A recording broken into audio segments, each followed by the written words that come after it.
how does a realtor help buyers handle discrepancies in property valuation? So that is a definitely an intense waiting period on the appraisal. Yeah. If it's a financed purchase, if it's cash, we don't have to worry about that. We all love cash. It's like, whoo, no appraisal. However, you do your homework, you do your comps beforehand to really advise even before the offer, right? Knowing, hey, here's where you're coming in at. You can have a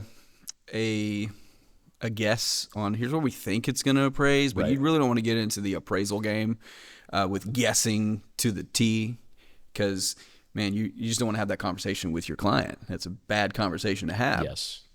So say it's a $400K home, right? Well, if we're in this market, sometimes sellers just are really stuck on their price and they want the most out of it.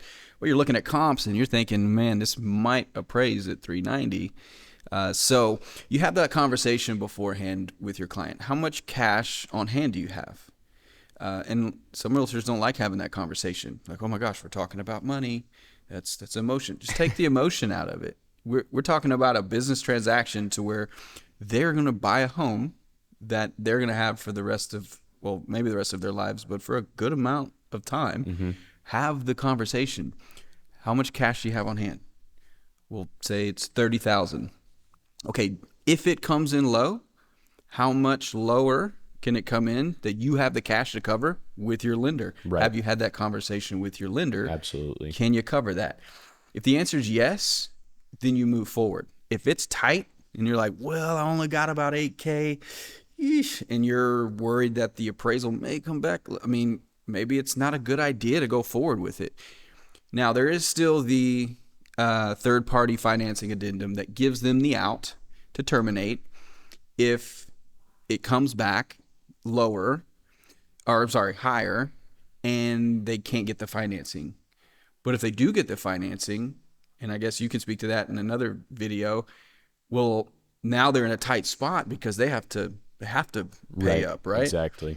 So you never want to put them in that position. And there's either. a lot of other costs associated with obtaining a home. And so a lot of other things could pop up that you may need to cover. Sure. And at that point, it's like, well, if I'm being stretched to my last dollar, to cover what we're missing from that appraisal, it doesn't put them in a great spot. You know what I mean? So, and I, like you said, just getting that conversation over with and having that conversation, because you want to set up that expectation for them. If you think that that's a possibility, just making sure they understand, hey, this could happen, and how much money do you have if this does happen?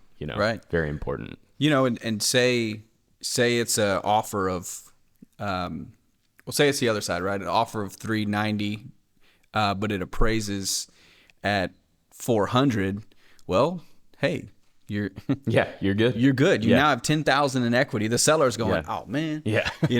But if it's on the other side and it's where you're having to put more down, it's just, you don't want it to be the first time you have that conversation, because that's going to be the last time you're probably going to work with that client. Yeah. Because they're not going to want that experience again. Right. And I know we're talking about conventional loans here. I mean, FHA, it is what it is, right? It's either appraises or it doesn't. Like, you can't really play the same real estate game with FHA loans as you can conventional. So it really is just getting ahead of it and having those conversations.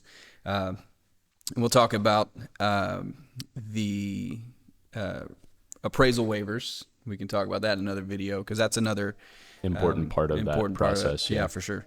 Yeah. Well, that's great. Thank you so much, Adam. Yeah, for sure.